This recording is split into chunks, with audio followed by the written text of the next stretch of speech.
Hey folks, before we start with today's stories, remember to subscribe as it really helps the channel. I grew up next to the Screaming Woods, but back then I only knew them as a forest. I spent all my time in it when I was little, playing hide and seek in the summer, sledding on the snow-covered hills in the winter, or building forts from the fallen branches and dead leaves when the sky was gray and the trees orange.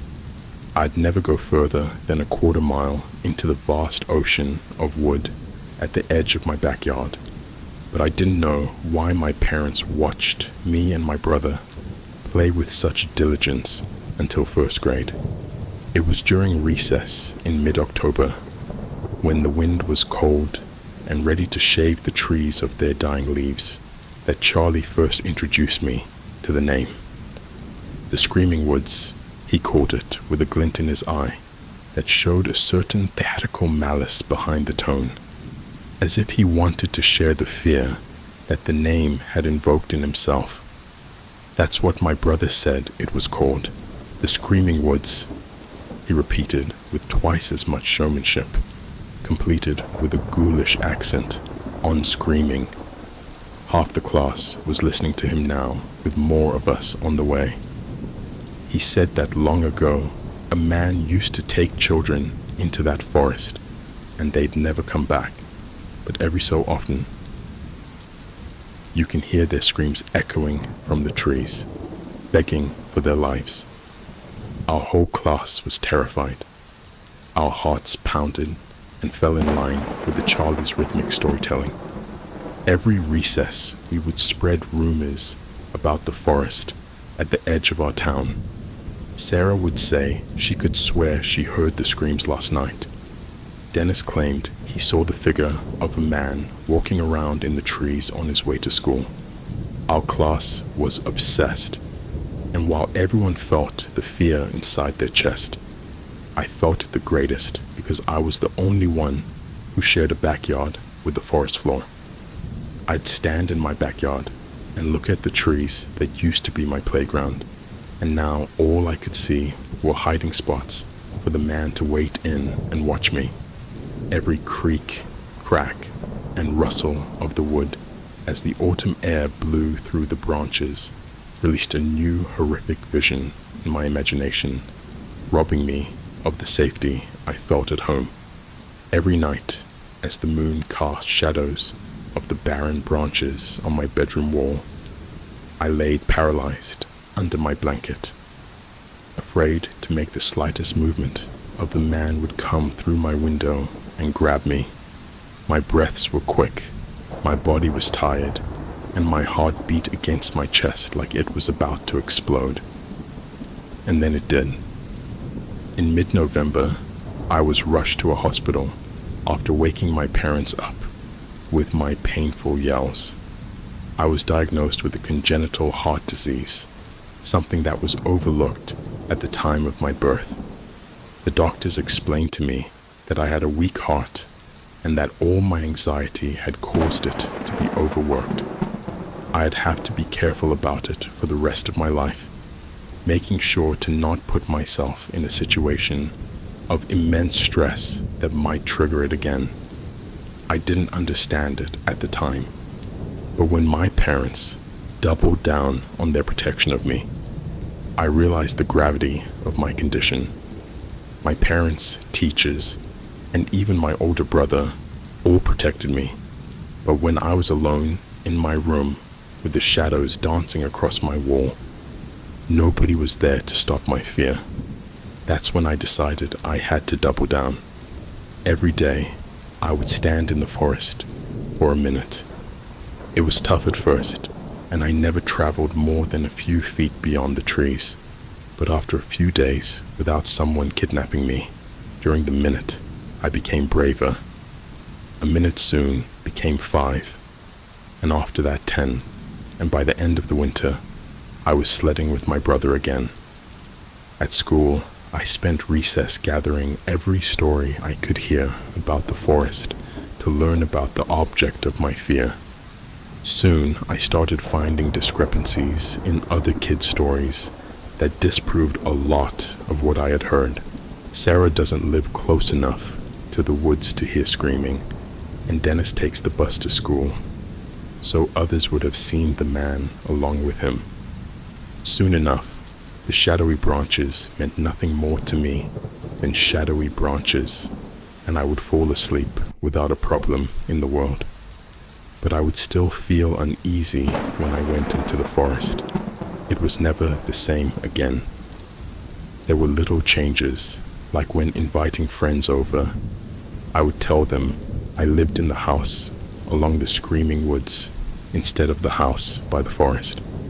The woods had changed me, and while I still did all the same activities in them as I did before, there was always a bit of unease and caution when I was in them. The name never went away, and neither did the fear, even if it had reduced in its amount. But then again, time tends to diminish everything. As we all got older, the screaming woods became more of a joke than a horror story, and just like Charlie's brother did with him, we all told the story to our younger siblings to incite the fear into their class as well. I remember smiling when my younger sister came home from school one day, talking on and on about the man in the woods. Years passed, and the story of the man living in the woods became entirely subliminal, the only evidence of it ever existing being the nickname for the woods behind my house. And by the time I was going away for college, all the fear I felt so long ago had vanished to the wind. My heart condition has been a big part of my life, and I'm now a sophomore at Georgetown studying pre-med. It's hard to come home because plane rides aren't cheap, and college already costs enough. But we got last week off this October, and I had been feeling homesick, so I decided to get a plane ticket. I felt incredible stepping off the airport bus into the center of the town where I grew up. The air was cold, and the trees were beginning to change. Halloween decorations were out, and the fountain at the center of town was covered in scarecrows, pumpkins, and hay. I was home. The first 2 days of break went by very uneventfully. I mostly slept in or watched Netflix, but it wasn't until Monday that I saw any of my friends. That night, I got Dennis, Liz, Sarah, and Charlie to come over to my place because we were some of the only people from our class who were back for the fall. We had all gone to school together, from pre-K to high school together, but 1 year apart at college had made us all wildly different. That isn't to say we didn't have anything to talk about. Of course, we swapped stories college and eventually began to relive stories from school. It wasn't long until Dennis had brought up the infamous tale from our childhood. Hey, you know what the first thing my little brother said to me when I got home the other day? He said, Dennis, everyone at school is saying there's a man living in the screaming woods who's going to steal kids on Halloween. We all laughed, remembering when we were so afraid of the man in the screaming woods. Liz smiled as she brought her beer to her lips. You know, I don't remember that Halloween part. Thought he just took kids whenever. Yeah, that's what I thought too. But I kind of liked the addition of Halloween. Denise reached for his can on the table and shook it to feel how much was left. It adds a bit of horror to the story. Sarah, leaning against my basement TV cabinet, looking up at the ceiling in thought. I don't know. I liked how we were always afraid of when he might strike.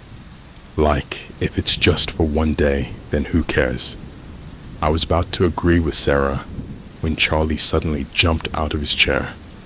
You guys don't get it. It's not the same person, he said with the same twisted grin he had on so long ago when he first told the story. Oh, forget it, Charlie, Liz said as she threw an empty can at him, but Charlie wouldn't stand down. There's a new monster on the loose in the screaming forest, and this time he's decided that he only wants to strike on Halloween. Charlie stomped around the room as if he were trying to rile up a mob. Sarah booed him. Forget it, Charlie. There was only ever one man in the screaming woods that scared me, and that was one who could attack at any time, Dennis said as he raised his beer. Well then, I guess you wouldn't be opposed to a quick game of Ghost in the graveyard, then would you? Charlie sneered as he leaned towards Dennis. Dennis slowly grinned while he and Charlie maintained eye contact. Oh, you are on. With that, we went upstairs, out the back door, and stood before the entrance to the woods I knew so well. The rules of the game were simple. One person was the ghost and had to hide somewhere in the woods. About a quarter-mile away from my backyard and a little to the left, there was a tree with a red band around it from a fort I had built around it a long time ago. The object of the game was for everyone to get to the band and back to the backyard without getting tagged by the ghost.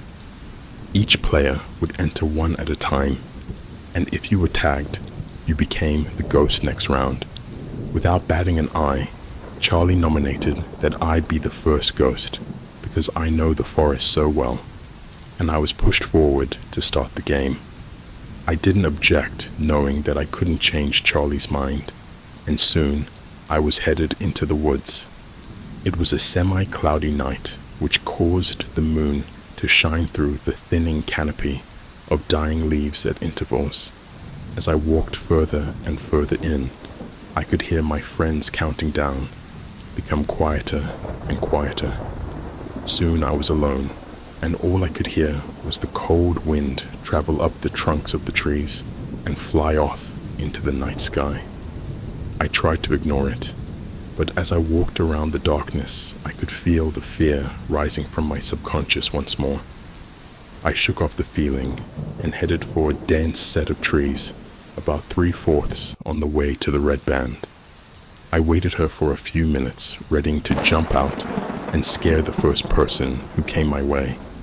But as more time passed, I became less interested and began to wonder if they had found a different way to the tree. I decided that I would be safer picking a spot closer to the goal, so that I could see anyone coming to the tree, regardless of what path that they took. I snuck through the trees with stealth, trying to be as quiet as I could. As I crawled through the brush, the tree with the red band came into view, and I could see Liz nervously inching towards it, looking left and right in anticipation of me jumping out to scare her. I got a little bit closer to the tree, then laid down in some bushes to wait for her to circle back so I could make my move then. I watched as she inched closer and closer to the tree until she stopped in front of the band. But something was wrong. Liz wasn't moving. She just stood there, facing the tree, looking at the band and doing nothing else. I was about 30 yards away from her at this point, and she seemed to be frozen for a good 30 seconds. That's when I noticed she was shaking. I was still far off and couldn't make out many details, but I could see her visibly shaking. It was cold, but it wasn't cold enough for someone to be shaking like she was.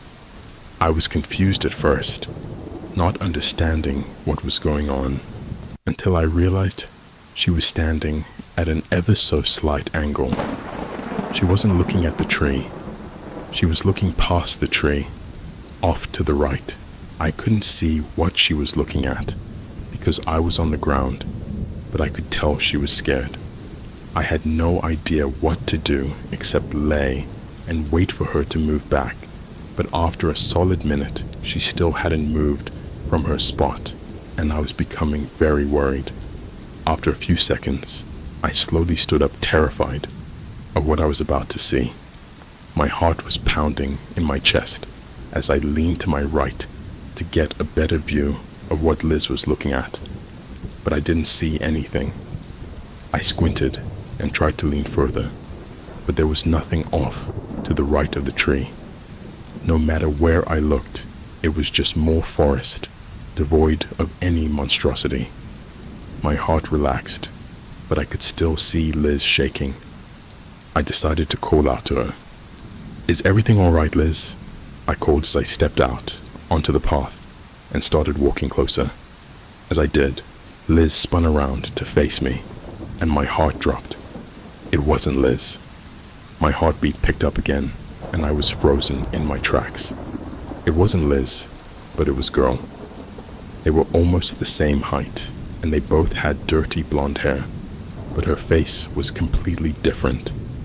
She stood facing me, slightly shrouded in shadow, still shaking. I took a moment to calm myself. This was just another kid out in the woods. "Who are you?" I asked as I took a step towards her. "Don't come any closer," she yelled as she backed up next to the tree. Here, the moonlight struck her, and I could see several scratches on her skin. Her clothes were slightly torn and dirty, and she had blood coming from her side, as well as a few of the scratches. She heaved with her whole body. A primal urge to run kicked in, but there was something about her that was nagging me. I couldn't figure out what it was, and a twisted curiosity drove me to stay. Are you... Don't take another step." I meant to ask if she was okay, but she cut me off before I could finish. She was shaking so bad it looked like her body was convulsing. I could see her crying, and that's when I realized what was bothering me. Her pupils were dilated. You could barely see the iris. All that was there were two large black pupils and the whites of her eyes, separated by the smallest sliver of blue, revealed only by the moonlight. "Nick, was that you?" I heard Charlie call out from further down the path behind me. I turned to look for Charlie to no avail, but when I looked back, the girl was running away. I ran towards the tree to call after her, but I only made her look back at me one last time and lose her footing, causing her to fall into a rose bush. She picked herself back out with fresh new scratches and gashes oozing blood and looked at me with her big pupils one last time before running further into the woods. I was frozen until my friends got to the tree. They didn't believe me when I frantically tried to tell them about the girl, but we were all silent when we saw the small pool of blood by the base of the tree from the girl's side. After that, we got out of the woods as fast as possible and sat in my basement in silence for a few minutes before agreeing that the night was over. Everyone left, and I sat in my room with the lights on, doing nothing but replaying the scene repeatedly in my head. The pupils stayed with me.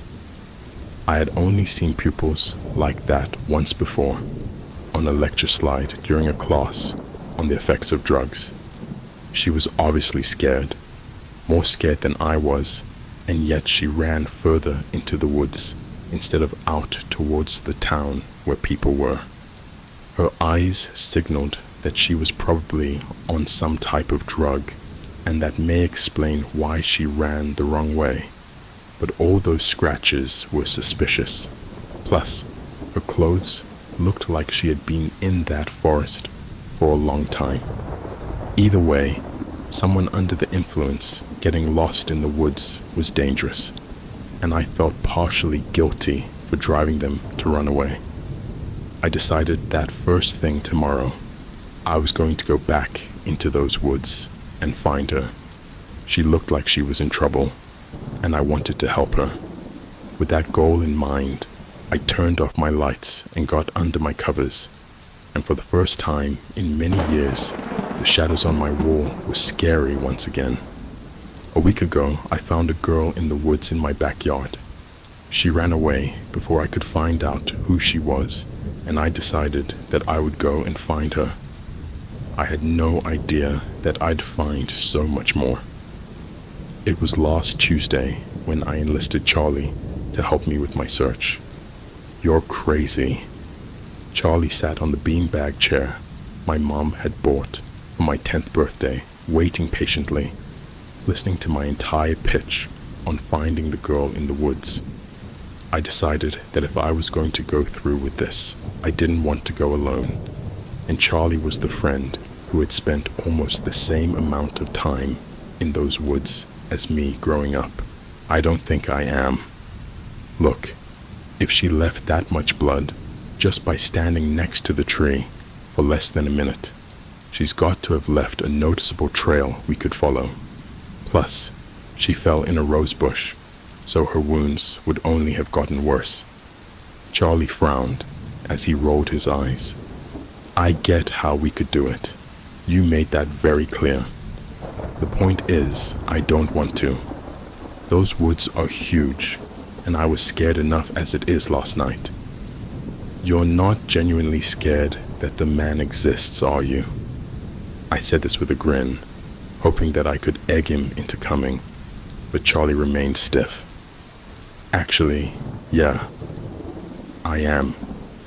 We just saw a girl younger than us, scared out of her mind, wandering around in the forest. That gives the story a bit of credibility, don't you think? She was obviously on some type of drug, probably a trip gone bad, and now there's an injured girl out in the forest who's losing blood and probably doesn't know the way back to town. She needs our help. It's just a dumb kid story, Charlie. Charlie sunk into the bag and took a moment before responding. You know the real story behind the screaming forest, right? Charlie suddenly had a more serious tone. Not the thing you told us back in first grade, I questioned with a bit of confusion. No, that's just the legend the kids hear. But something like that doesn't spawn from nothing. A few decades ago, back in the early 90s, people actually did go missing from our town. It wasn't just children, but men and women too. The police organized a ton of search parties to sweep the woods, and after almost a week of searching, they found a man. My brother said he was curled up under an oak tree, and his face and clothes were stained with the blood of the people who went missing. The police identified him as a man from a town over who had moved away with his family almost a month prior. They found familial blood on him too. They said he had gone crazy because the moment they found him, he wouldn't stop screaming. A blood-curdling screech that he never let up until he finally screamed himself hoarse. And after that, he just stayed silent in his holding cell, looking around with a wild stare.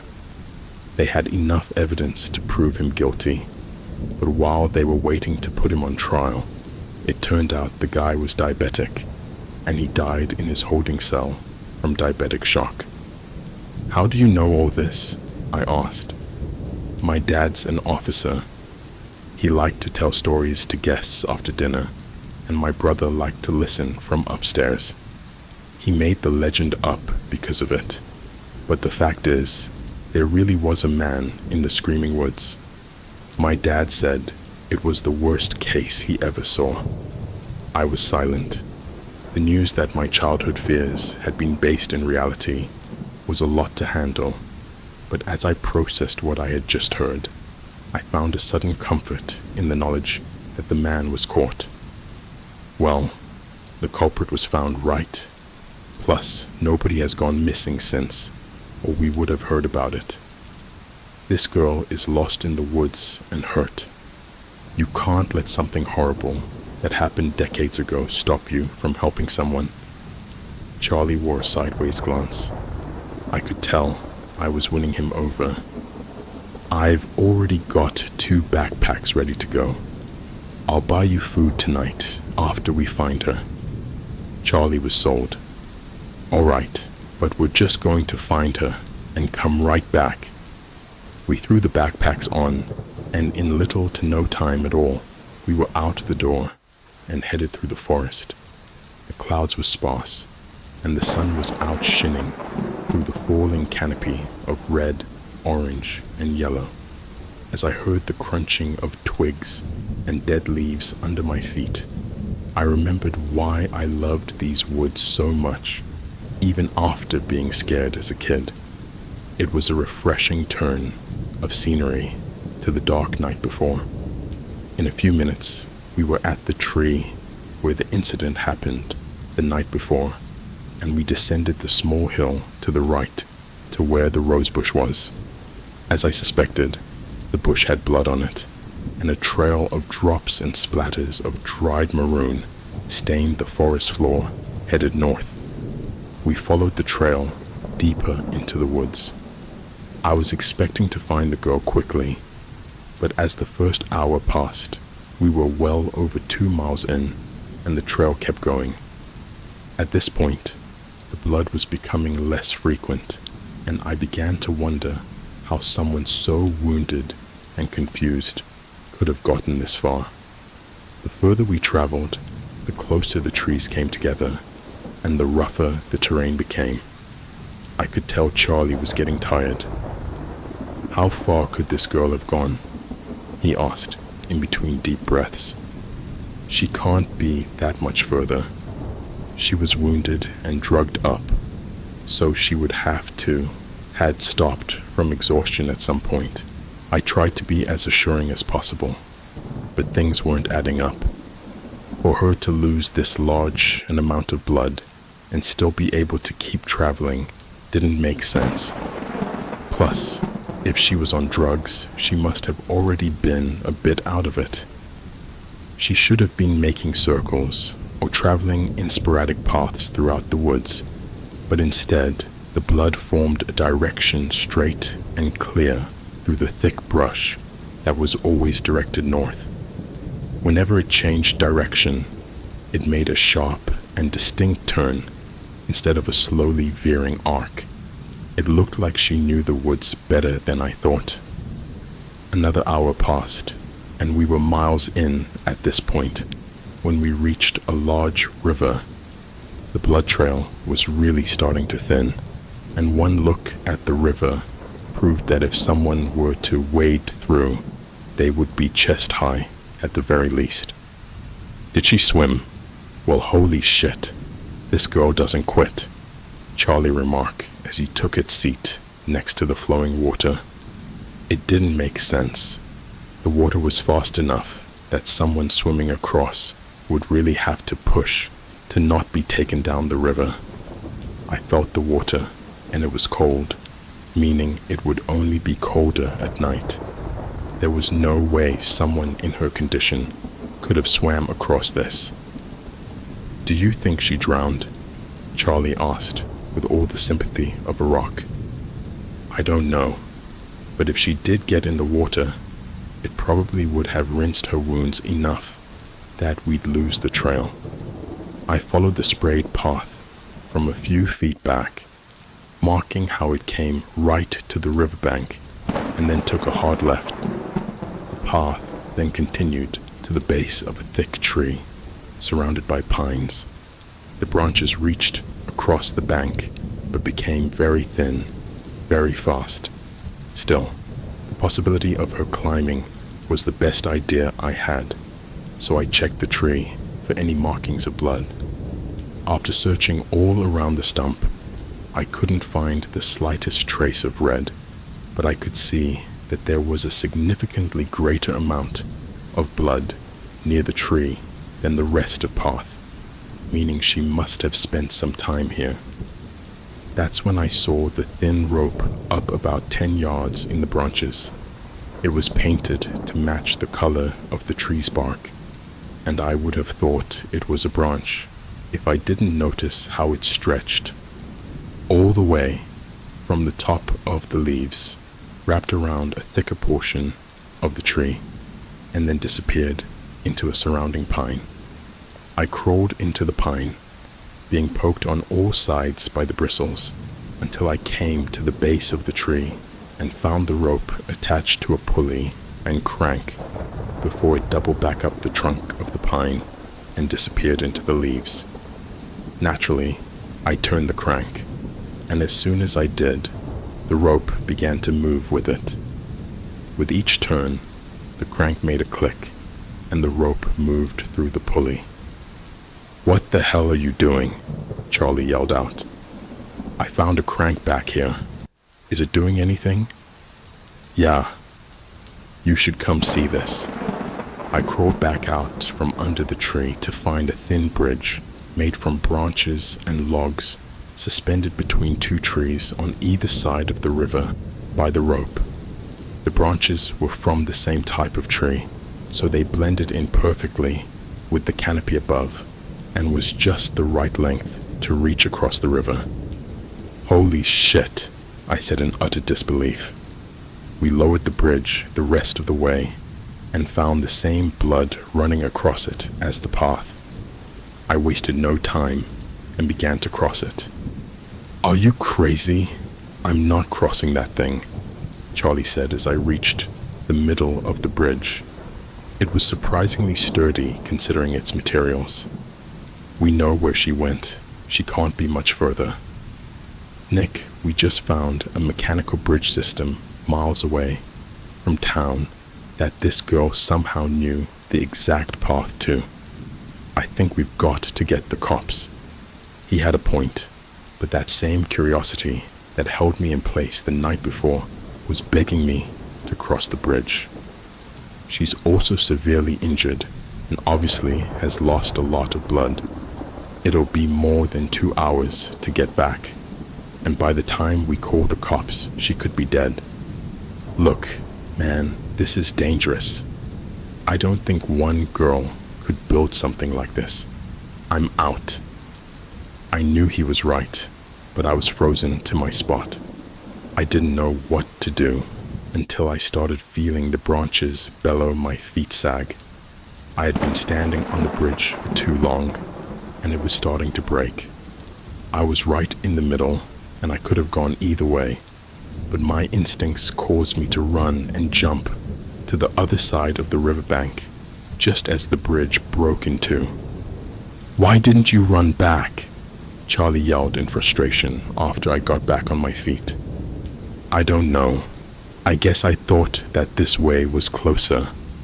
It was a lie, but I didn't want Charlie to know that deep down inside I wanted to keep going.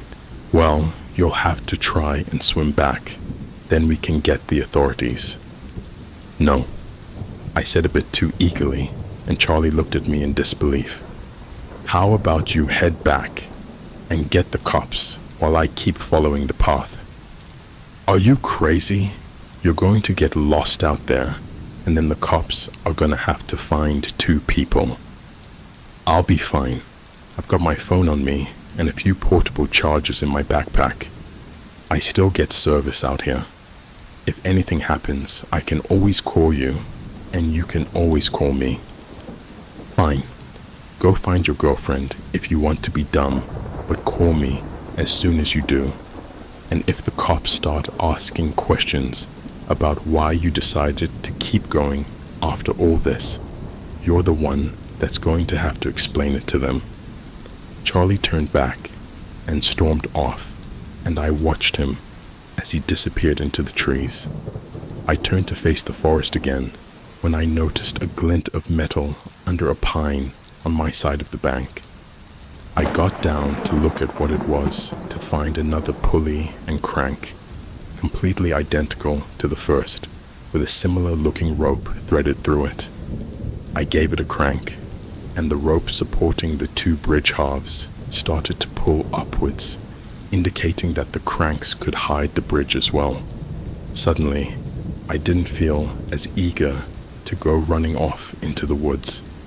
Another hour passed, and the trail was running dry. The spots were very infrequent, and I really had to try and look for them. It could take me a whole minute before I found another drop of blood 10 feet in front of me on an overturned leaf. On top of that, the sun was beginning to set, and I was miles away from my home in the middle of the screaming woods. I ate the one sandwich I had packed and was considering turning around so the police could find me. Something kept me going though, and even when the trail finally ran out, I took out my compass and kept heading north. I walked about the length of a football field before I found her. She was curled up under an oak tree, and she wasn't conscious. She was cold to the touch, but I could still feel her pulse through her wrist. Her wounds had clotted, as expected, but many of them were covered in dirt or mud, which wasn't very promising in terms of infection. I took a blanket I had brought along with me out of my backpack and put it around her. But as I lifted her up to get the blanket around her back, a map fell out of her pocket. I picked it up and found a crudely drawn hand map of what looked like the forest. There were markings all along it with lines crossing each other and circles surrounding random pieces of land. It took me a minute to find it, but I decided that one of the blue lines on the map was the river we crossed. There was a circle around the section where the bridge was, and after making a few guesses as to how far I had traveled, I located where I thought we must have been now. The map didn't show where the town was, so I wasn't able to gauge how far away I was, but what I was really interested in was the biggest circle near the center of the map, which the path we were already on ended at. It looked like she was trying to get there, and once again, curiosity got the better of me. She was light enough. Once I got her over my shoulders, and I began to walk with the map and compass in one hand. It had been a while since I tried navigation, and the map was extremely confusing in itself, but I remembered enough that I felt like I was going the right way. I walked with her on my shoulders for another 20 minutes when I heard her start to grunt. I set her down against a tree, using my backpack as a pillow to see if she would wake up, but after a few seconds, I heard a voice further down the trail. I paused as I looked down the path to only see a hill. I crept towards it slowly, looking all around me to see if I could spot anything dangerous in the long shadows cast by the last rays of the setting sun. I climbed to the top of the hill, only to see about 40 men on the other side. I quickly hid, laying down by a bush at the top of the hill with just enough room to peek through and see below. They were all lined up in a formation, making 10 rows of varying numbers of people. On closer look, they weren't all men. The first 2 lines seemed to be comprised of younger looking boys, and the next 2 looked to be mostly teenagers. These were the biggest lines, altogether comprising about half the men in formation. As I moved back each line, the men seemed to get older, with final lines being made up of men in their late 20s. There were 2 other men standing before the formation, one who looked to be at least in his 60s, and the other to be somewhere in his 30s. "We will now begin the training," the old man called out as the man next to him took out a wooden case and opened it for him. I couldn't see what was in the case at first, but as the man brought it over to the first line, he took out a large syringe and filled it with a liquid. He jabbed the syringe into the first boy and pushed its contents into his arm. Then he replaced the needle and refilled the syringe. He went down the entire line doing this, and I remained laying in the bush, confused. After the first line, the older man went back to the man holding the wooden case and took out a new vial of fluid. He then went down the second line of boys, doing just as he did to the first, but with this new liquid. By the time he reached the last boy in the second line, I heard the first boy in the second line audibly wince. "Fight it," the old man said with a stern tone, looking at the boy.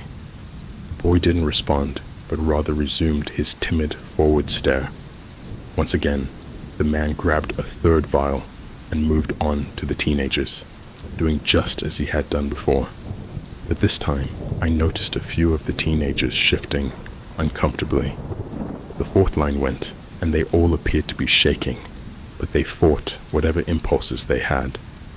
The fifth line was surprisingly still and seemed unchanged after the injection. The sixth line went and had many men breathing very heavily and shaking. The seventh looked twice as bad as the sixth. One fell over, but the old man helped him back up as he rebuked him. The eighth looked awful. They all looked around with paranoia and moaned loudly, regardless of what the old man said to them. One started to cry.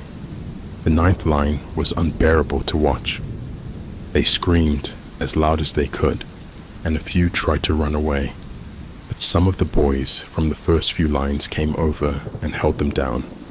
They were sobbing and looking around them frantically. In the 10th and final line, there was only one man, and even though the overarching features of his face looked young, the details made him look ages older. He had bags under his eyes and a disheveled 5 o'clock shadow. After the old man injected him, he stood still for a few moments before straightening his back and becoming locked into a straight standing position. He looked directly in front of him, as still as can be. His face was totally expressionless, except for his eyes, which were impossibly wide open. He didn't make sound. I watched this whole scene in a state between abject terror and malignant confusion. I couldn't comprehend what I had just watched, and every theory that came into my head only made me more confused. The only thing I could process was that the terror I saw in the men's eyes matched that of the girls from the night before.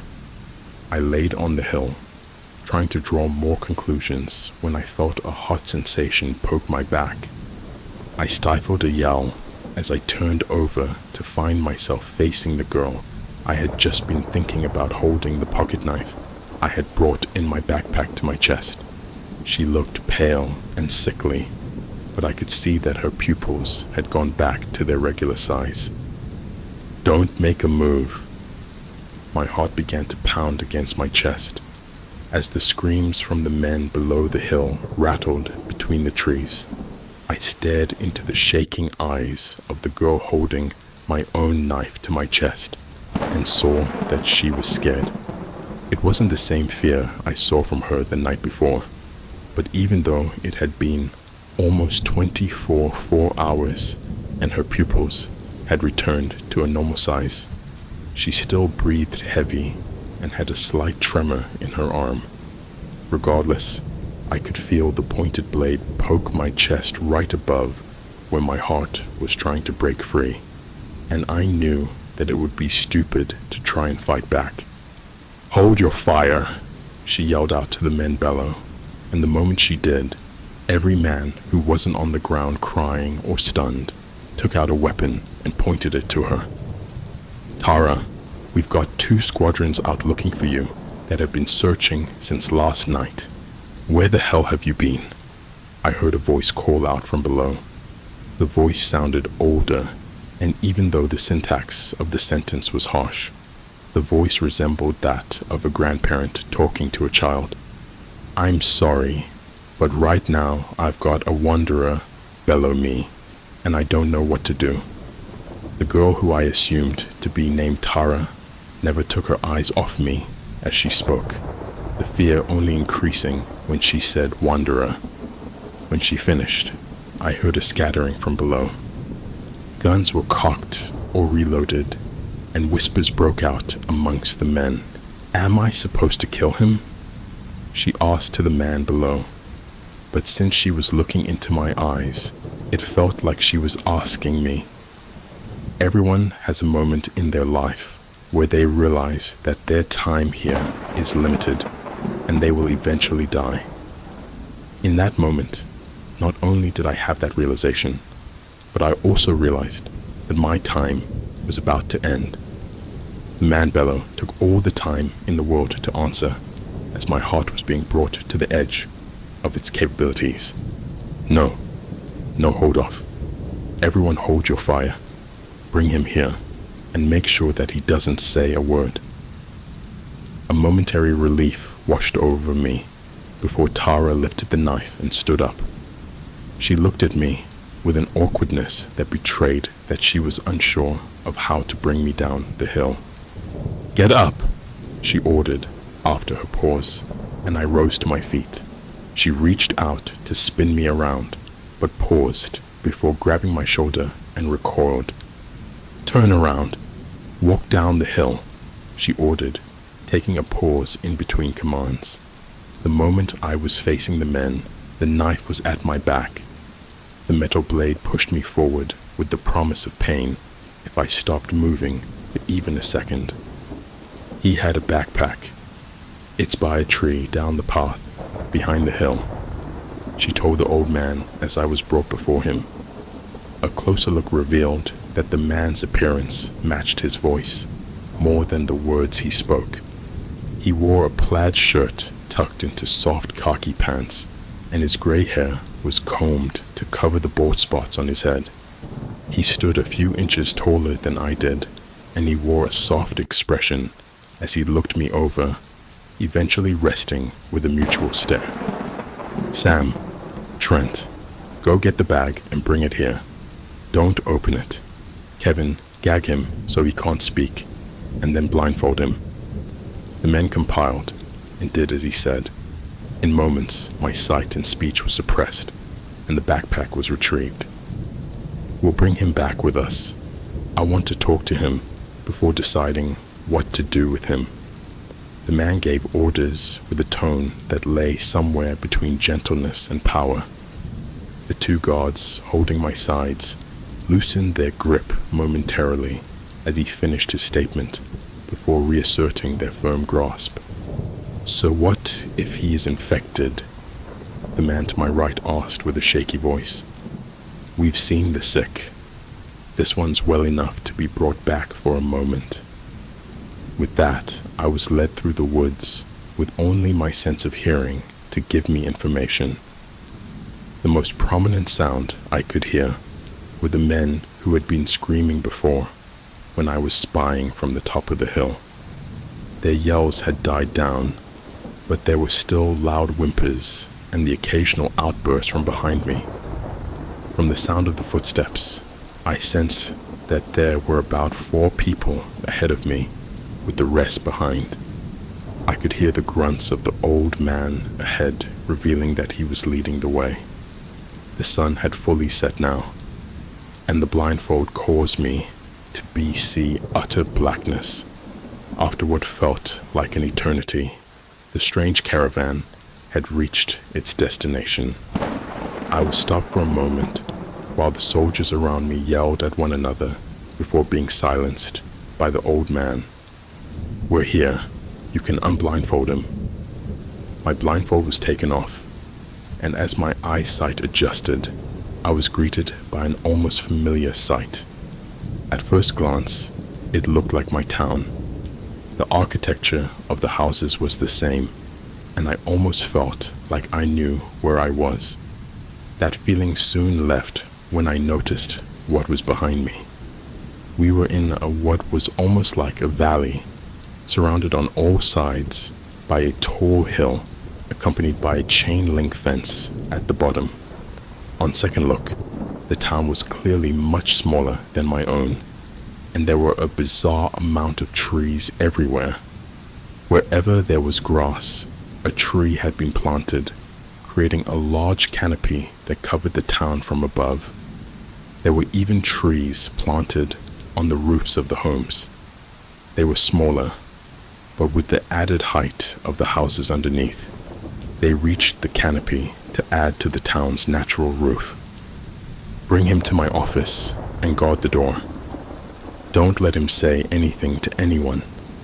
I want to talk to Tara first," the old man whispered to the 2 guards next to him. I was grabbed by the shoulders and marched through the strange town to the biggest house at its center. Along the way, I saw people in the surrounding houses and fields. There were children playing in the leaves, while their parents watched them, or neighbors talking to each other. It was a surprisingly large amount of people for the town being so little, but the moment they saw me, they froze. The parents would grab their children and look on with expressionless, tired faces. That was the detail that stuck with me the most. While the children looked healthy and young, the adults all looked visibly exhausted, with bags under their eyes and wrinkles covering their faces. I was brought into the house and thrown into a small office on the first floor. The guards left the room before I could say a word, and I heard a click, signifying that the door was locked. I looked around the room for anything that would help me explain to me what was going on. The first thing I was drawn to was a medical degree on the wall to my left. It was from Harvard and was given to Dr. John P. Ramos. The Harvard Medical School is the most impressive in the country, and I was surprised to see such an esteemed degree this far in the middle of the woods. A quick look around at the rest of the office made it was clear that it belonged to a doctor. There were various bottles of medicine lying around, and I was able to find a stethoscope in a desk drawer. This discovery was the only one I was able to make from my search, and I eventually gave up and sat in a chair facing the desk in the middle of the room to wait for the old doctor to return. It was about an hour before I heard a click, and the old man entered. "You two are dismissed," he said to the guards outside his door before closing it and turning to face me. He waited for a moment, looking me over and taking some time to collect himself and his thoughts. "You made a big mistake coming here." Not the most comforting thing for him to say. He made his way around the desk and sat down in a chair that was ever so slightly taller than mine. "What have you said to the girl?" he asked, and then waited in silence for my response. The question hung in the air as he held eye contact with me, expecting nothing but an answer. My confusion and anger had been boiling up for the past hour, and I could hold it in no longer. "Where the hell am I? What is going on?" First my question, "What have you told the girl?"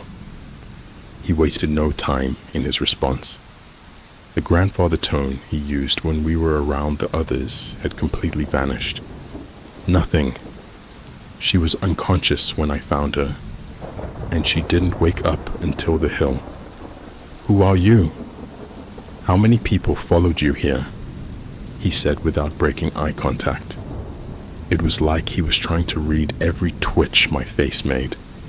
I thought of Charlie and knew that it would be a bad idea to bring him up.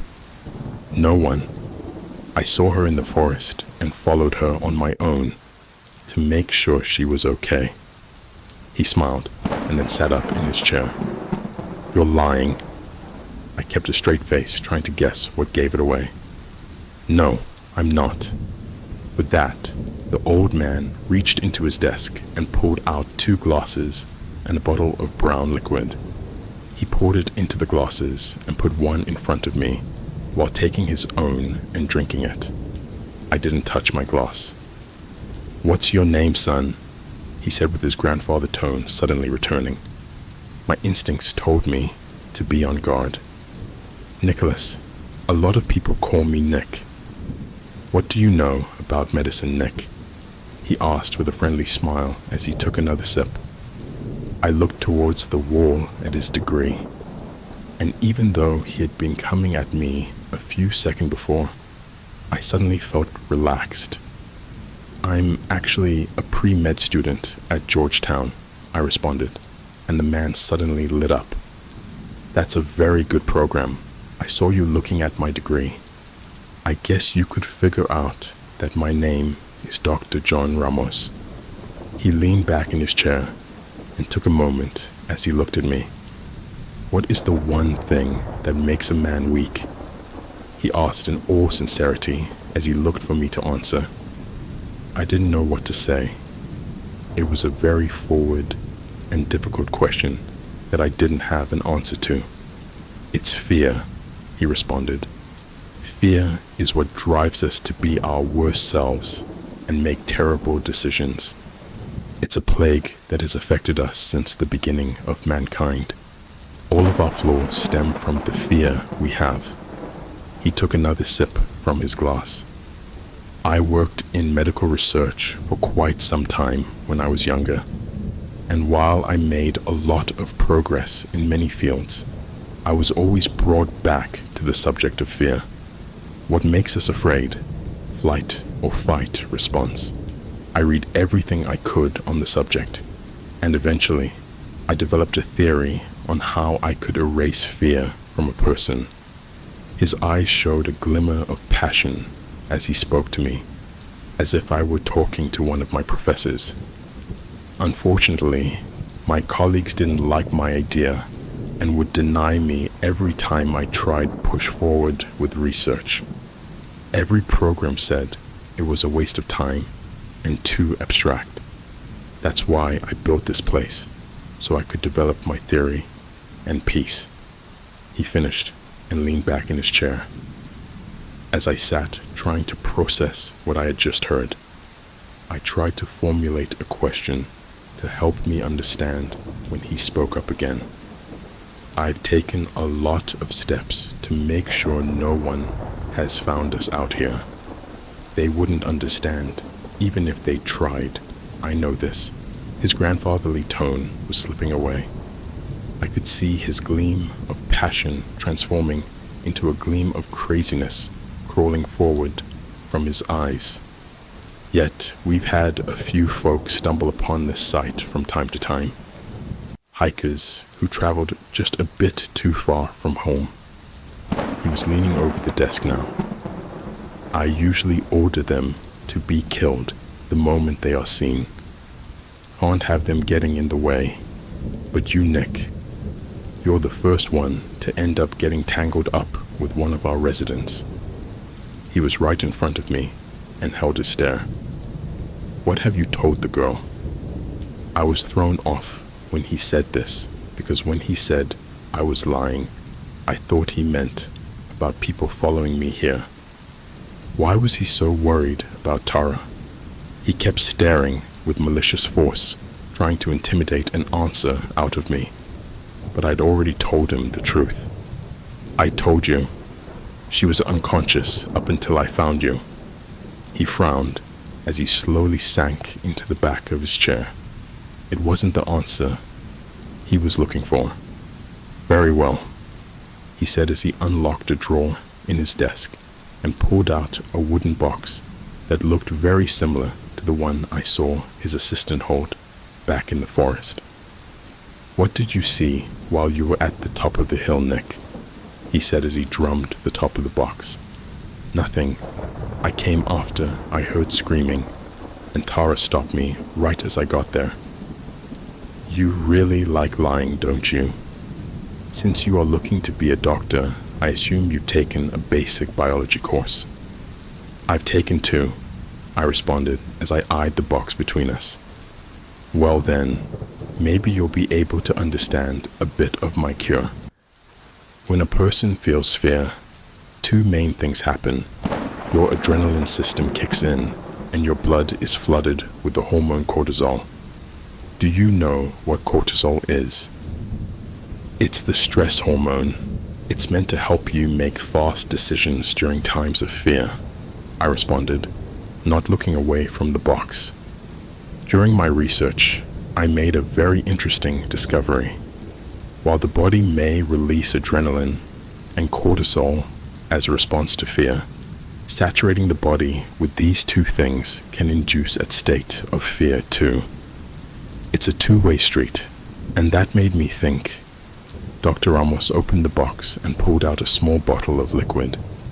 What if I could make a vaccine for fear, treat it like a virus?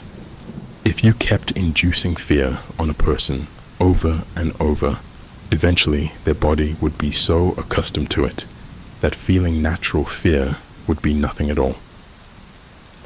I sat back as far as I could in my chair as he opened the bottle and pulled out a syringe. What you saw on the hill was a practice I do bi-weekly. I found early on that inducing someone in a state of fear, day after day, took a great toll on their health, but 2 weeks was just enough to recover. The men you saw are my soldiers in training, meant to keep nobody from entering or leaving this place. I start them off young with a tiny dosage and work them up to a full body saturation when they are in their 20s. The results are incredible. He filled the syringe with the entire fluid, much more than I saw him do at the hill.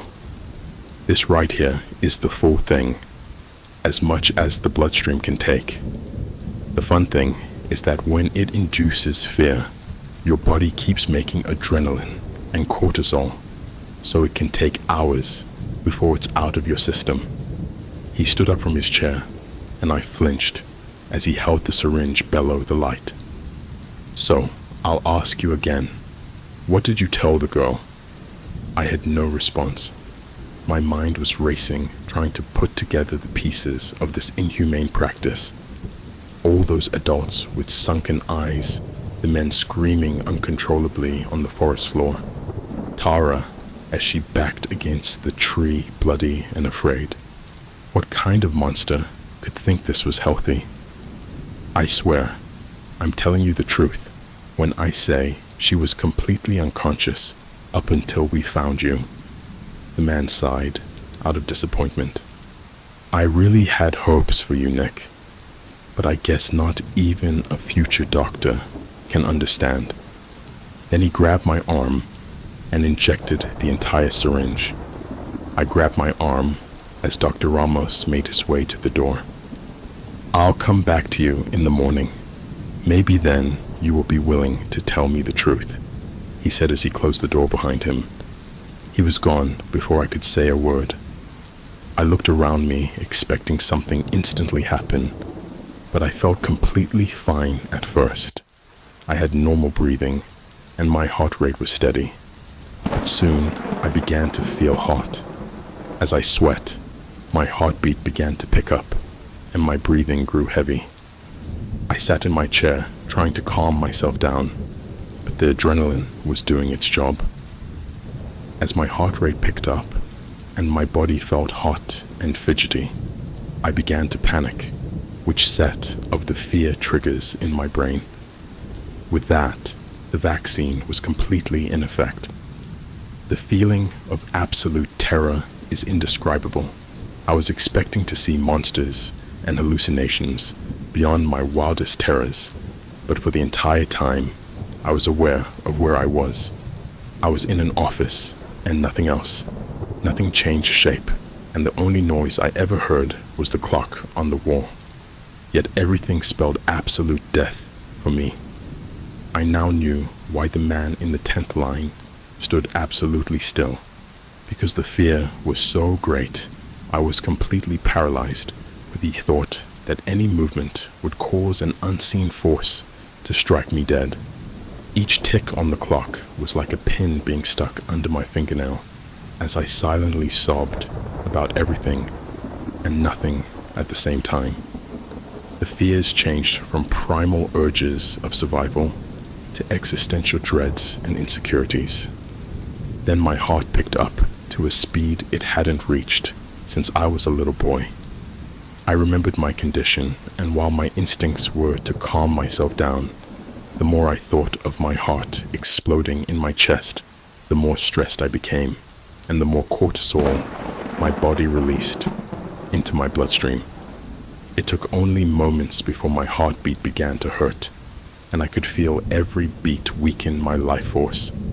I cried out, begging for mercy, for someone to come and save me from my own anatomy, but no one came. I fell to the floor, clutching my heart, and the beating only grew faster. I rolled around in agony as my chest flared up, ready to engulf me in fire, when I heard the door open. I tried to look up in terror at what beast might be coming to eat me, when something hit my head and I passed out. I woke up in the same office to a throbbing head and a throbbing heart.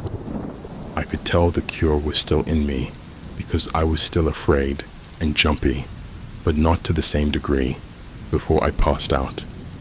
My heart was sore, but it had calmed down in its pace. Whoever had knocked me out probably saved me from dying of stress. They're going to kill me. I spun around in flinch to see Tara sitting at the desk. The clock read 3 a.m. I had been out for hours. What? I asked with a shaky voice. They're going to kill me because you gave me the sickness, she said in a defeated tone. What sickness? I don't have any sickness, I said as horrid images of festering wounds and maggots flashed across my mind. Don't play dumb. We kill every wanderer that comes within a quarter mile from here because every survivor but us has the sickness. I didn't understand what she was saying. My confusion was causing me stress, which increased my heart rate. I know how we can leave. There's a hole in part of the fence behind the storage shed on the west side of town. It's how I escaped yesterday after taking the medicine my dad had on his sink. He used it in training. I thought it would make me strong like him so that I could be the first woman soldier. Now that stupid idea has left me with the only option of running away with a wanderer. She stood up and faced me. She had a black eye, and the scars on her face looked like they had been reopened. I couldn't take my eyes off her afflictions, imagining all the terrible things someone could have done to cause them. I've heard rumors that there are some camps that the few surviving wanderers made after the fallout. Is that true? Could you take me to one of the camps? She asked with a hopeful tone. My mind was swimming with hundreds of thoughts, fears, and questions, but I could only muster one to come out my mouth. What fallout? What are you talking about? Tara was taken aback. Now she was the one that was confused. Back in the 80s, I wasn't alive for it, but my parents said some group called the Soviets destroyed the world with radiation. Those who survived, and we well found groups like us, while those who caught the sickness wandered hopelessly until they died. Suddenly, my mind exploded forth with understanding. The terror Tara showed when she saw me in the woods. The missing people from our town way back when. Why someone would undergo so much fear and never leave a place like this. He was lying to them, stole them in the night, and took them to a safe haven from a fake nuclear apocalypse to test his terrible medicines on them. I'd even bet that the man the police found in woods was just another victim under the influence of Dr. Ramos's cure to throw the police off his track. He had been inflicting terror on these people for decades. That's not true. None of it's true, I yelled out with an intensity derived from all the adrenaline in my system. Tara took a step back from me. There are whole towns and cities out there with perfectly fine people in them. There was never a fallout, never a sickness. Tara tripped as she backed into a chair. What are you talking about? What did they do to you? She said in distrustful fear. I suddenly realized my mistake. To shatter this girl's worldview would be a mistake. She would think I was mad and never show me the way out. I'm sorry, I said in a much calmer tone. Dr. Ramos gave me whatever it is that was on your dad's counter. I can take you to a wanderer's village, but we have to leave now. She took a deep breath and relaxed. All right, but we have to leave quietly. We made our way out of the office and snuck out of the house. The town was completely empty, but my fearful state caused me to imagine someone would come out from any corner. We snuck through the streets and came to a shed near the fence. "It's right behind here.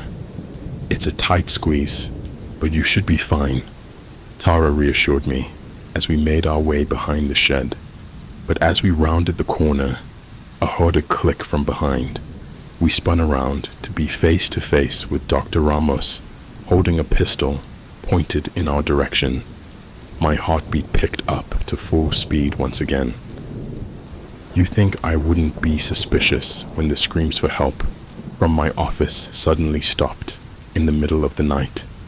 Waited long enough for you to spill your plan? Tara stepped forward. "I don't want to do this, but you didn't give me any option. You have to have found a cure somehow by now." Dr. Ramos smiled for a second. "You were always one of the more gullible ones, Tara. I'm not taking any chances this time, though." He fired and hit Tara in the leg. She fell to the ground, and right as Dr. Ramos was reloading, a siren sounded from somewhere across the town. "Do not be alarmed. This is the police," we heard come from a megaphone. Charlie had followed through. Dr. Ramos looked to where the noise came from and wore an expression I had only seen once before on Tara's face. Absolute terror. "No," he whispered. "I never thought I'd have to." He dropped the gun and then ran back towards the center of town. Tara was wounded and couldn't move. I had no choice but to hoist her over the fence. She let out a yelp when she hit ground on the other side. I squeezed through the gap and threw her over my shoulder when I reached the other side. I walked around the fence trying to find where the siren was stationed. That's when the bombs went off. I was thrown into the woods as a large explosion engulfed the town in flames. It seemed that the explosion came from somewhere under the fence. I couldn't tell if it was mean to keep the police out or the citizens in. I watched as the town was completely destroyed in a matter of seconds, and I could hear the screams of the many citizens ascend through the trees, giving life to the name of the Screaming Woods. It was too much to witness, and my heart went into shock once again, but I had to keep going. As my heart screamed just as loud as the people from the burning town behind me, I hoisted Tara on my shoulder and made my way through the trees. I kept following the sound of the siren, and right as I came to its source, I collapsed from exhaustion and blacked out. I woke up in a hospital bed, strapped to several different machines, and had bandages around burns I had received from the explosion. I was in so much pain, but the view outside of my window of the familiar town square was all I needed to put a smile on my face. Charlie and my parents were the first to come visit me. They were overjoyed but angry at the same time that I would make such a stupid decision to go so far into the woods. The police came later and got my report on what happened to me in the woods, but gave me little information on what happened after I blacked out. Then Tara came to see me. She was fine physically, beside the gunshot wound, but she couldn't comprehend a single thing about the world around her. To live for 15 years and not know that there were billions of people living just miles away from you must have been terrifying, but she was adjusting well. She thanked me for saving her, but had a look of sadness on her face. "What's wrong?" I asked. No one else made it out. The whole town, including her family, had either burned to death or died from suffocation by smoke. The bodies were barely recognizable.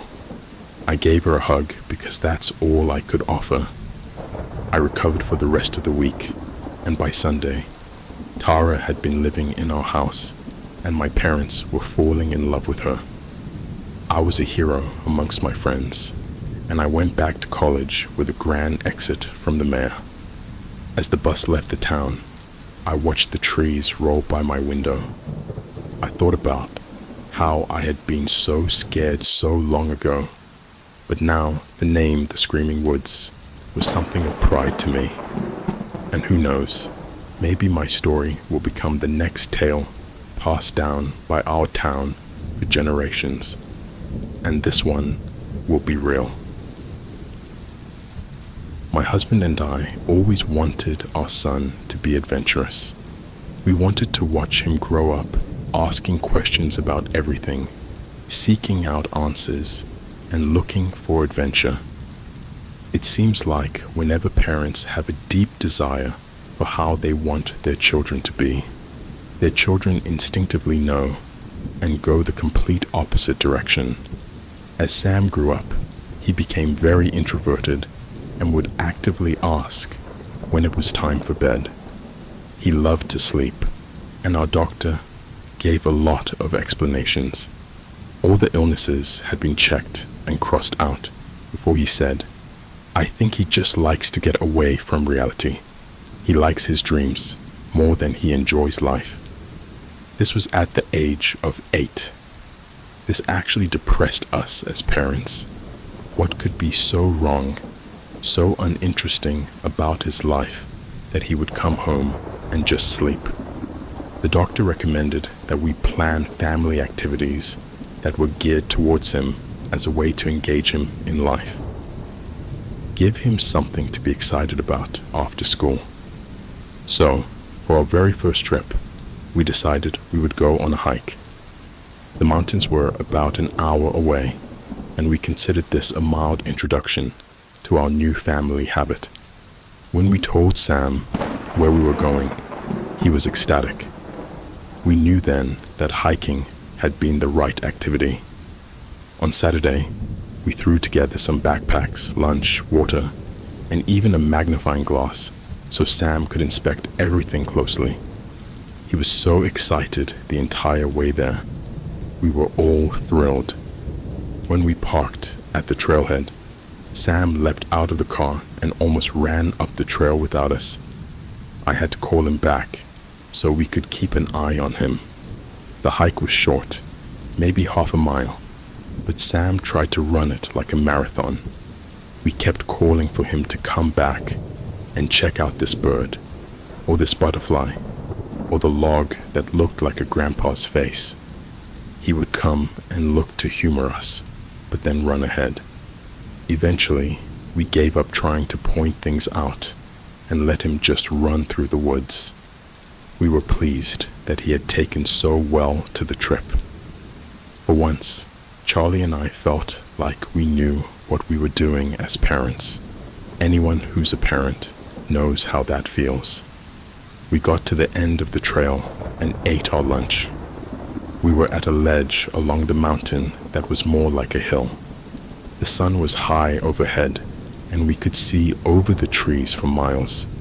Sam quickly downed his lunch, and we let him run off into the trees.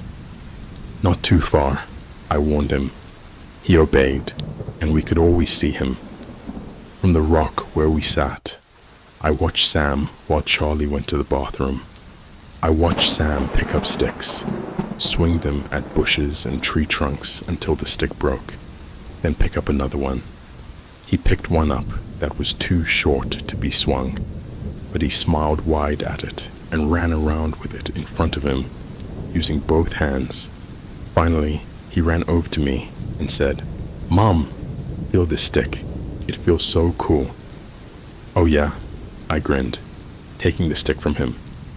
It was in the shape of a Y, and when I grabbed one of the sides of the Y, it was perfectly smooth.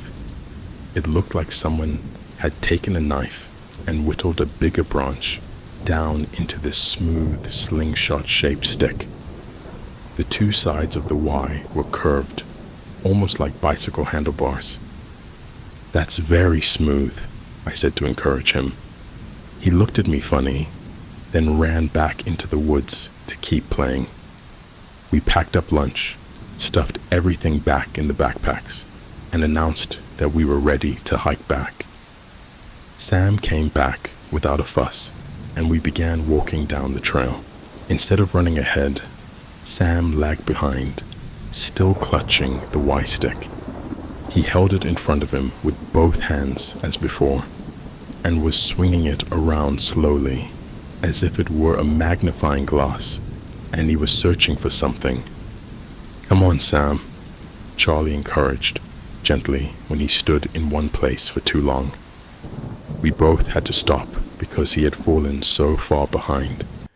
He was pointing his stick into the trees, arms outstretched. He kept looking from the stick to the trees, as if trying to line something up. We both waited patiently for a few seconds, but the heat was getting to us, and we were ready for an air-conditioned car. "Sam, honey, let's go," I called. "Okay," he called back, but didn't move. Charlie sighed and walked back to him. He put his hands on both of Sam's shoulders and guided him down the trail. The whole time, Sam kept both hands firmly on the stick and tried his best to point it back towards the trees where he'd been looking. He didn't point it towards where he had been standing, I noticed later, but at a spot past the trail and into the trees, always at one position. Charlie finally got him to where I was, and we kept walking. Sam eventually stopped pointing his stick, and instead kept it down in front of him, both hands still being used to hold either side of the Y. We drove home, pleased that Sam was taking home a souvenir. Our day trip had worked. He was getting involved with life. We were one step closer to our adventurous son. Over the next couple of days, lots of things started happening. They all seemed disjointed and not connected in the moment. Later memory would connect them for me. Sam went back to his sleeping routine. He would come home from school, go into his room, and play for a bit by himself while dinner was being made. I got him to work on homework, then served dinner when Charlie got home. After that, he went straight to bed by his own choice. This wasn't abnormal for him, so I wasn't any more concerned than usual. A few nights after we got home, I noticed that Sam's bedroom light was on, even though he'd gone to bed hours ago. His door was closed, so I went to go and turn off his light for him. I figured he might have left it on when he fell asleep or something. The second I opened the door, Sam leapt off the floor and jumped into bed, like he knew he was in trouble. It was only 7 in the evening. I wasn't about to yell at him for not going to bed when he said he was. His rapid jump into bed had me worried though. "Sam, what's up?" "Nothing," he said in that kiddish tone that screams I didn't do anything. I looked around the room and saw what I always saw. His toys were out and lined up in some game he must have been playing. Nothing was out of place or irregular. "You jumped up as soon as I came in. Anything wrong?" "No." "Okay," I said slowly, unsure of what else to say. He looked at me with untold terror in his eyes. "Are you sure nothing is wrong?" I pressed. "I can hang out with you for a bit, if you want." He stared right through me, his eyes wide. It took him a few seconds to reply. "No, Mother, I'm going to bed now. Can you turn out the light?" I blinked. He's never called me Mother in his life. I should have pushed myself in and sat on his bed and talked until he admitted what was wrong. But I didn't. Charlie called my name, and it distracted me. I wished him a good night, turned off the light, and shut the door. Talking later on with Charlie about it, Charlie thought that maybe he had somehow discovered masturbation, even at his young age. When you rub around on the floor the right way, it just happens, Charlie told me. Apparently, that was how he had discovered it. so I chalked the situation up to that. Sam also kept carrying that Y stick around everywhere. He always kept it within reach. During dinner, he kept it on the table. When I told him that sticks don't belong on the dining room table, he kept it on his chair next to him. He took it to bed and kept it next to his head. He even took it to school. I tried fighting him on it once, but he claimed he was taking it to show and tell. I was about to insist that he leave it home, but he looked like he might cry if I came down firm. So I let him on the condition that if his teacher mentioned it to me, that I'd make him leave it home. He agreed. One day, Charlie was taking out the garbage and the bag caught on the door jamb. The contents of the bag spilled all over the floor, and he quietly cursed and went to get another bag. That was when he found about 20 of Sam's toys in the trash. They varied from stuffed animals to action figures. Confused, Charlie asked me if I had thrown them away or was punishing Sam for something. I told him no, and was equally puzzled. Sam, for some unknown reason, had been throwing his own toys away. Together, after dinner, we sat down with Sam at the table to ask about the toys. We saw it as a cry for help. They were selected, he said in response. They weren't doing a good enough job, so they were fired. Their time was up. Charlie told Sam that we don't throw toys away because they cost money and we don't waste things. Sam nodded, but I saw his hands clutch the sides of the Y stick tightly under the table. He was stressing. Something was going on.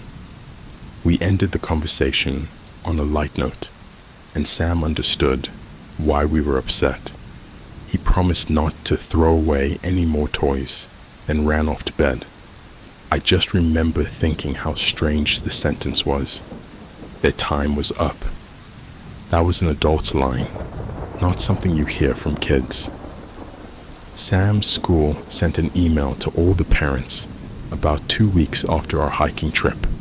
The principal pleaded with parents to not let their children come to school if their child was sick, as there was a very serious flu going around the school. He even admitted that 5 teachers and 30 students had been sick over the last week alone. I showed it to Charlie, but he didn't find it as weird as I did. Hand sanitizer breeds superbugs, he shrugged. Just tell Sam to wash his hands more often. The final straw for me came a few nights later. It was a Wednesday night when I woke up for no reason. Charlie was snoring next to me, but in a lull between snores, I heard a whisper. Fear seized my throat, and I lifted my head off the pillow slowly to peer at the bedroom door. Someone moved in the dark, stumbling along. Someone small and short. Sam. Irritated, I got up and walked to the door. I saw Sam skip away, as if he were crossing a field of spiders, and was desperate not to get any on his shoes. Sam, I whispered, walking out after him. I turned the corner into the family room, but he wasn't there. I heard bare feet race across the kitchen floor, and that made me angry. The little shit was hiding from me. I walked through the family room and noticed that the clock on the wall was way louder than usual. Or maybe I was hypersensitive because I was exhausted. When I entered the kitchen, Sam was facing me. He stood next to the fridge, and the small LEDs on it lit up his expression. He was terrified, and his little Y stick was pointed right at me. Sam, I hissed in annoyance. It's late. Go back to bed. I need water, he said, still looking at me with wide eyes. It was an obvious lie, but one not abnormal for kids caught up past their bedtime. Okay, then get some water, I sighed. Can you get it? He asked, still clutching the stick and pointing it my way. He must have seen my mom look, because he re-emphasized, please. I walked forward and that's when I noticed that he pointed the stick around me. He was pointing at something behind me. I whirled around really fast and stared into the empty darkness of the family room. The clock was still noticeably loud. It sounded like a person saying the actual words. Tick-tock, tick-tock. I looked around the room for a full 30 seconds. Nothing moved. "What are you doing up, Sam?" I asked, turning back to face him. He looked at me with real, true terror in his eyes. The stick was shaking in his hand. "Sam," I hissed, snapping a little bit. "It's not time yet," he stuttered, barely glancing at me. His gaze was transfixed beyond me. "I'm not ready yet." For half a second, I wondered if he was pretending to sleepwalk. Then I wondered if he actually was sleepwalking. Then my tiredness washed over me, and I got irritable again. "It's time for bed," I insisted, walking towards him. Still, he kept his eyes behind me, and the stick pointed into the family room. Okay, he said, defeated as I approached. He took slow, unwilling steps towards the family room. I stood behind him, watching to make sure he went to bed. I saw his head look back and forth, scanning the room as he entered. He was looking for something. He looked back at me with uncertainty. Suddenly, he screamed, "Mom, watch out!" I instinctively whirled around, hands up, and ready to attack whatever was there. Nothing but darkness and the far kitchen wall. I ground my teeth and glared down at him. He was still shaking, pointing his stick into the empty kitchen. I was beyond annoyed now. This stick had been out of control for weeks. "I think you need a break from this," I said, snatching the stick from his hand. No, he screeched. Sam practically leapt at me, but I jumped out of the way. This was the only way, I assured myself. This stick wasn't healthy after all. Don't, he cried and yelled, following me through the family room and into the hall. All the attention that he'd pointed into the kitchen was now directed at me. He tried to jump and grab at the stick, but I held it above my head. I felt like a teenage older sibling, teasing my younger brother, but this was necessary. I regretted waking Charlie up, but I pushed my way into my room, tossed the stick onto the floor, and turned back to get Sam out. "Give it to me, give it to me, give it to me," he demanded without taking a breath. I pushed him out and shut the bedroom door. I flipped the lock on the handle inside. "What's going on?" Charlie mumbled. I took the stick away. "He was playing with it all night," I sighed, coming back to bed. Sam was pounding on the door. I convinced Charlie that we should ignore him, let him tire himself out, and tomorrow we would lecture him. He verbally agreed, though I could sense that he didn't agree inside. It took an hour, but Sam gave up, and we went to sleep. The next morning, my throat felt like I had swallowed sandpaper. The flu. Of course. My stomach rumbled and rousted me out of bed. I found myself starting to run to the master bathroom after my stomach turned nauseous. I puked up spaghetti from dinner the night before. Stumbling out of the bathroom, I had to move aside for Charlie, who couldn't make it to the toilet and threw up into the sink. "Not you too," I sighed sympathetically. "I haven't been this sick since I was a kid," he moaned, rinsing his mouth out.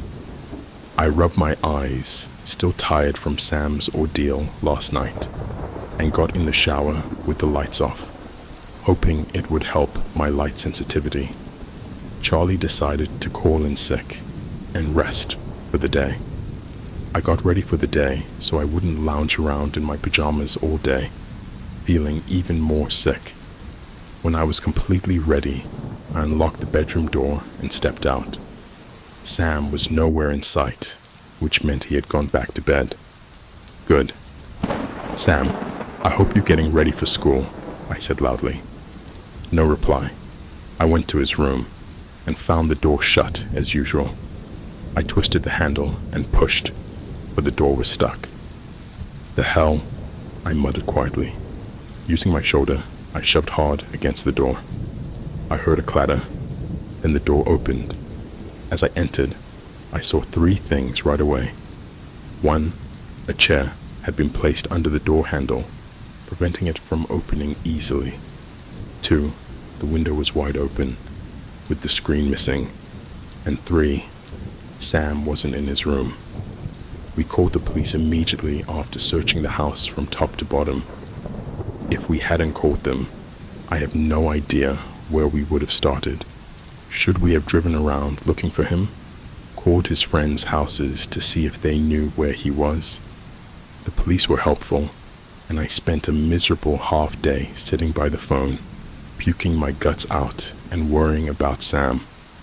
The police were out driving around, searching for Sam, with his picture taped to their dashboards. Charlie was dead asleep when I wandered into the bedroom, debating lying down, but I couldn't sleep while Sam was missing. The sickness would let me, of course, but the guilt of falling asleep while this was going on was too much. I saw the stick, which had landed partially under the bed when I threw it last night. All this because of a stick? Maybe the doctor was wrong. Maybe he did have something wrong with him, but it was mental, psychological. Maybe instead of a doctor, we should take him to a psychologist. In an attempt to stay awake, I decided to search the house for the 15th time. This time, I carried the stick with me. Sam, I said loud enough to be heard while I walked through the family room, kitchen, and to the stairs. Maybe he was hiding in the storage room downstairs. Maybe behind a few boxes. Sam, I said again, I have your stick. I'm sorry I took it. Please come out. Mommy is really worried. You aren't in trouble. I descended the stairs, and halfway down, I thought I heard him reply. It was faint, far away. The words were impossible to make out. Sam, I cried desperately, spinning around on the stairs to try and figure out if he was upstairs or downstairs. Out of the corner of my eye, I saw a leg dart around the corner at the bottom of the stairs, towards the storage room. My hunch was correct. I sped down the stairs and turned the corner. The door was closed. I tried to twist the handle, but he had locked it. Sam, honey, open the door, please, I pleaded while reaching for the key at the top of the door frame. When he didn't unlock the door, I stuck the key in and twisted. The door popped open to reveal our pitch-black storage room. The room was in the middle of the house and had no windows. It contained our water heater and the control system for the heat and AC. The room was so large, though, that Charlie had built shelves for us to keep our seasonal decorations, our camping supplies, and extra food and water. Sam, I said more quietly, feeling uneasy. Something about the room was getting to me. How does the clock tick, Mother? Sam said from somewhere in the room. I froze. The word mother made the hair on the back of my neck stand up. Something's not right. Something's not right. Sam, come on out now, I stuttered. Light spilled in from the doorway, but it didn't illuminate enough of the room for me to search. I slowly stepped toward the center of the room, where a string hung down from a single bulb in the ceiling. With one hand, I kept a hold of the stick. With the other, I reached out to search for the string. I couldn't see it, but I knew it was there somewhere. Suddenly, the door slammed shut, and at that exact instant, my hand brushed against hair. Long, greasy hair at my shoulder height. Sam wasn't that tall. The hair was tangled and long. I yelped and jumped back, startled by the door and the hair simultaneously. Sam giggled. "Do you know how the clock ticks?" It came from my left, along the wall. The hair had been to my right. What else was in here with us? I was paralyzed. I couldn't see a damn thing. My phone was upstairs, so I couldn't use that as a flashlight. The ceiling light was somewhere in front of me, and the door was somewhere behind me. Every time I started to reach out, I remembered touching the greasy hair and recoiled. "Charlie!"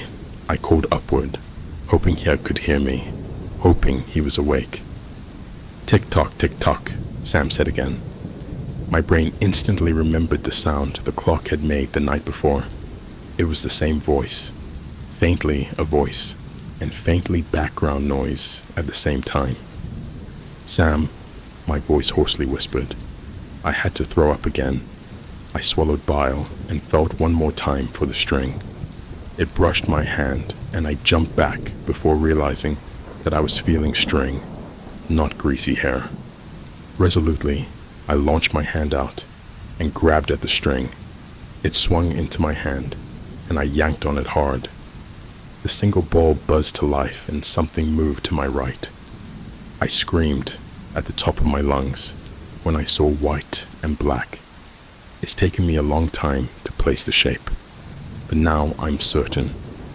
A deer's skull partially covered by stringy hair darted away from the light, circling behind me. In absolute terror, I squeezed my eyes shut and didn't dare open them. In the battle for fight or flight, I turned into the ostrich, burying my head and hoping it didn't see me.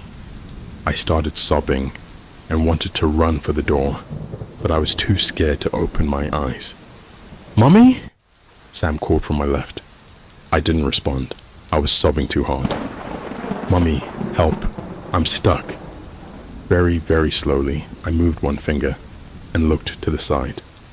Sam was huddled up on the top shelf. I couldn't see his face, but I saw jeans and his favorite shirt. "Come down and let's go," I whispered. "I can't. It's going to get me," Sam whimpered. I tried hard not to sob again. "Come and get me, please," he begged. I fought through the terror and stepped toward the shelf, still covering my face and using a small gap in my fingers to navigate. When I reached the shelf, I closed my eyes and held my arms up. "Climb into my arms, Sam. I'll get you down and we'll go get your dad," my voice broke at the end. "I'm stuck. My shirt is caught," he cried. Okay, I said, trying to be brave for him. "Guide my hand to where it is and I'll get you loose." He paused. "It's at the back of the shelf. You can't reach." I bit my lip to stop its trembling. With both eyes still closed, I placed my hands on the top shelf and my foot on the bottom shelf. The stick was placed on the shelf so I could use both my hands. I hoisted myself up so I could reach and balanced precariously. "Where is it, honey?" I asked, refusing to open my eyes. "Reach here," he said, and I could feel him rotate so I could reach over him. I did, and my hand ran straight into a mess of tangled, greasy hair. My eyes opened in shock. It stared back at me for only a millisecond. In that millisecond, it spoke, not with words, but in my head. "Do you know how the clock ticks? It is fed by death." The shelf under my feet collapsed, and as I fell, my hands pulled the shelf until it toppled over, coming down on top of me. I woke up in the hospital, much to Charlie and Sam's relief. It was a tumult of information and questions. They asked why I was down there, and instead of sounding insane, I said that I had been searching for Sam again, just in case. Sam had been found walking on the road in the general direction of the hiking spot. He wasn't very far, thankfully, and was unharmed. When Charlie practically yelled, asking why the hell he had left in the middle of the night alone, Sam said he needed to find another stick to stop the monsters. The police were, of course, recommending that he talk to a psychologist. They'd overheard the conversation. Charlie didn't wake up until the police were at our door with Sam in hand. That was about an hour after the shelf had collapsed on me. Sam and Charlie had gone looking for me in the house and found me under the collapsed shelving. The police had been right there, thankfully, and I was rushed off to the hospital. Some of my ribs were broken, and so was my left leg.